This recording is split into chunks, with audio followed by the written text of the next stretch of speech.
Steve Witkoff, the real estate developer, and Jared Kushner, Donald Trump's son-in-law, are returning to the ultimatum that they gave Ukraine at the end of October. Now, remember, that ultimatum was worked out with the Kremlin. It was worked out with Kirill Dmitriev, Vladimir Putin's top financial advisor. And that ultimatum was pushed back. In other words, Ukraine said, no, we're not going to surrender all of the Donetsk region in the east of the country. We're not going to go without security guarantees. And Ukraine and Europe were able to push back that demand until we got to these talks last weekend. What Witkoff and Kushner are saying, according to these 8 sources, is Ukraine, you give up all of Donetsk. That demand they made in late October, that demand that Steve Witkoff made in front of Vladimir Zelenskyy when he last saw Donald Trump. You give up all of the Donetsk region, and then we'll give you security guarantees. So you have this sweetener. Oh, it's not Ukraine surrendering territory. They supposedly get these security guarantees. But these security guarantees are quite vague that are being put out by the Americans. They're not as detailed as even what we've heard in the Ukraine-Europe proposals, that the U.S. will lead the aerial dimension of the security guarantees. And Ukraine, my friends in Ukraine, and you'll know some of these people are coming back and saying, look, in the 1990s, we were given the Budapest Memorandum that was supposedly for our security. What good has that been? We want specifics. Out of the Minsk agreements after Russia seized territory in Crimea in 2014 and was trying to split off eastern Ukraine, where were the specifics in what Ukraine would get in terms of security if it made concessions? That's point 1. If you don't mind me continuing. Point 2. It is now being reported this morning in the Kyiv Independent that Steve Witkoff briefed journalists about how the talks were going and that he showed a disturbing, some of their sources said shocking, lack of knowledge of what is happening. According to the journalists who were on the call, Witkoff did not even know the position of Kirill Budanov, who is now Vladimir Zelensky's chief of staff and very important figure in the Ukraine discussion of where it is in the negotiations. Kirill Budanov also was former head of military intelligence. Steve Witkoff said, oh, he's the vice president. Ukraine doesn't have a vice president. Witkoff also, when he was asked about did Donald Trump want to get an end to the Russian invasion before the 4th anniversary of the full-scale attack, which is on February 24th, said, oh, I don't know the date. I don't know that date. What, you don't know the date? You are mediating the talks and you don't know when the invasion started? Third, and then I'll pause for breath. The Wall Street Journal has a lengthy article today which talks about 3 ways that this might end. That this might end because we get a resolution that stops the Russian invasion. We get an agreement, or Ukraine has to surrender, or Russia has to give up on its invasion. That's not the important part of the article. The important part's in the first few paragraphs, where it puts out a scenario which says Ukraine gives up the Donbass, Donetsk and Luhansk regions, then Ukraine will get security guarantees, and then everyone will make money. That is probably a briefing to the Wall Street Journal, if not from Witkoff and Kushner, from those people in the delegation. That puts it right on the table. Ukraine gives up Donetsk. Oh, good, you've given it up. You've given up. Look, Ukraine, you can have these security guarantees, and look, everybody's going to get rich off of this. Rare earth minerals, other investment deals, etc. And I just want to remind folks, I want to take you all the way back to last April, when the Kremlin was on a bit of the back foot because Ukraine and Europe had pushed back against the threat that America would cut off all assistance. They had a psychological study of Steve Witkoff. They wanted Witkoff as the U.S. envoy. They did not want Keith Kellogg, who was supposed to be the envoy to Ukraine and Russia. They got Witkoff. When they got Witkoff as the envoy, the first thing they did is that Kirill Dmitriev, a finance guy, an investment guy, he got a hold of Witkoff. He gave him great tours of St. Petersburg and Moscow, and he said, we can have great economic projects together. Jared Kushner is all about economic projects. If you've seen what happened in Gaza, if you've seen what happens in the Gulf, and if you see what happens here. So I'm going to put all of this together. I don't know about an energy ceasefire. I don't know if that will happen because I don't know who's putting that information out. But what I do know from putting everything else together is that you have unqualified U.S. envoys who are trying to force Ukraine to give up territory under the guise that this will provide a stable settlement because everybody can get rich. And that is very, very dangerous, first and foremost, for people in Ukraine. Russian dictator Vladimir Putin has ordered a stop to air attacks against Ukraine for a week. Trump says he asked Putin to pause attacks on Ukraine. Meanwhile, Russian losses hit a record high in Ukraine as Putin's war machine could falter under pressure. US President Donald Trump this week said he personally asked Vladimir Putin to stop attacks on Ukrainian cities and energy infrastructure for a week. Trump said the request was made because of extreme winter cold that was causing serious damage to homes, businesses and power systems in Ukraine. According to Trump, Putin agreed to do this. Trump made the statement during a cabinet-style meeting this week. He said the agreement was a very good thing and describes the effort as a humanitarian gesture aimed at easing suffering during record-breaking winter weather. Trump stressed that he had called Putin directly to request a pause and emphasized he believed taking action was worthwhile, even if it seemed unlikely at first. According to the reports from media outlets, including Reuters, Associated Press, Trump claims that the pause would last 1 week and would cover Kyiv and other major Ukrainian cities, as well as energy facilities.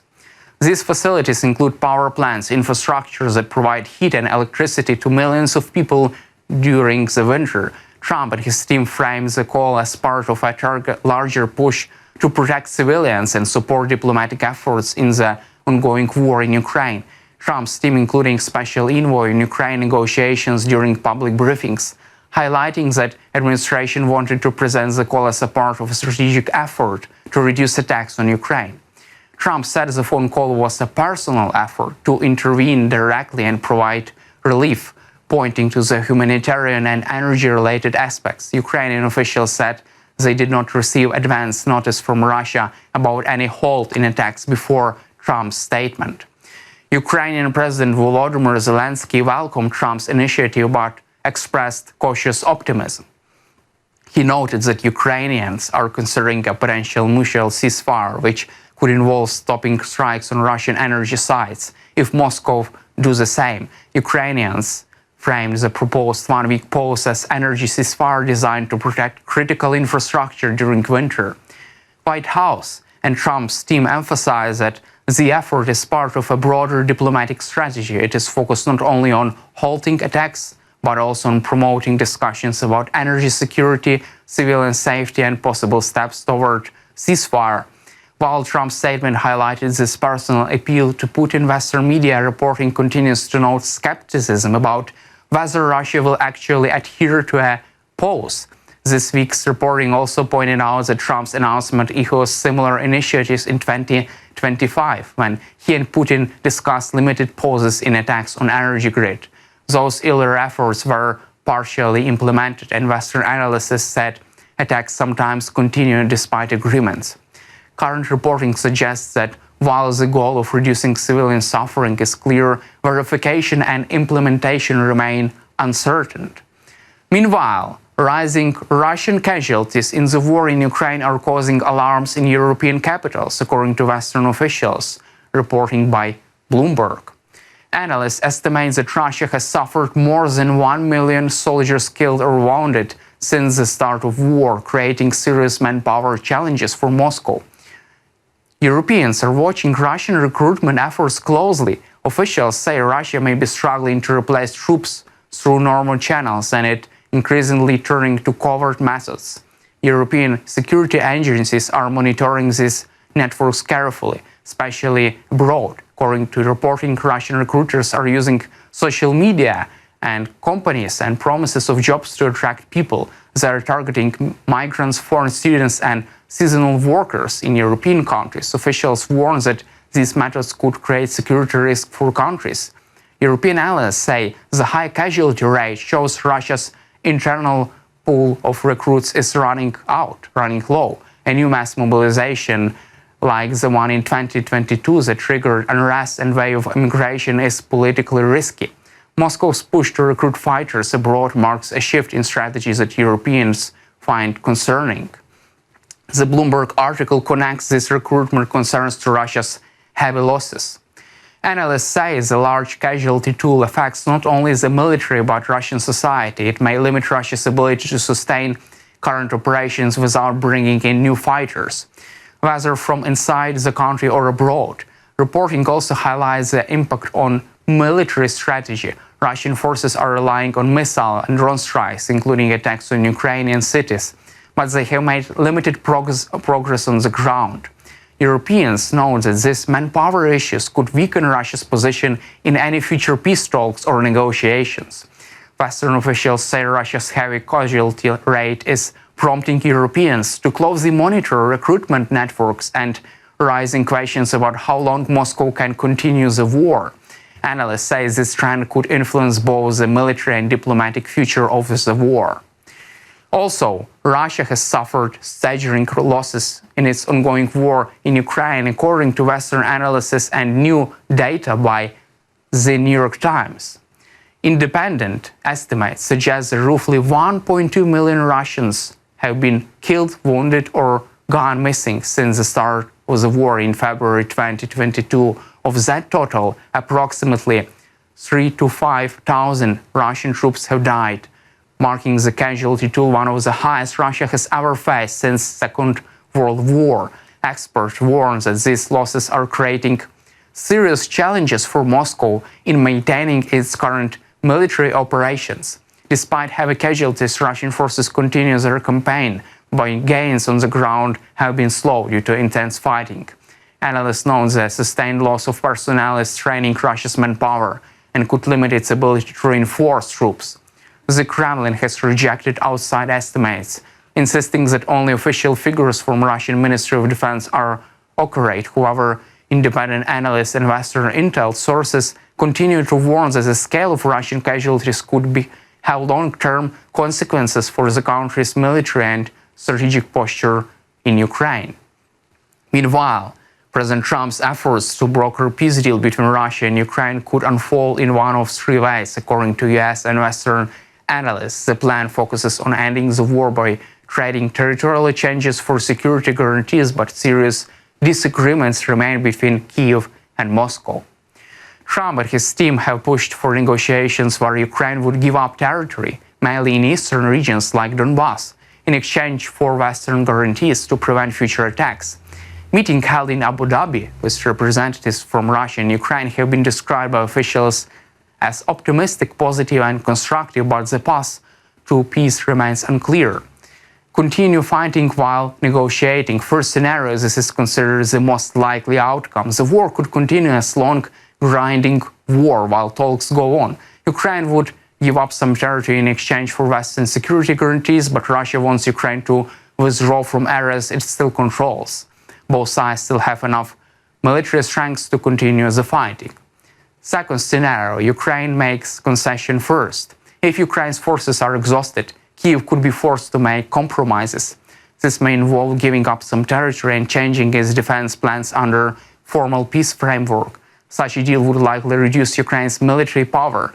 Analysts compare this to past wars where exhaustion forced countries to accept unfavorable peace agreements. Another scenario, Russia becomes wary of war pressure. Russia could face internal and external pressures that make continuing the war difficult. Economic strain, sanctions, lower energy revenues, and pressure from business elites could push Moscow towards serious negotiations. So far, there are no signs that Vladimir Putin is worried about domestic backlash or ready to change course.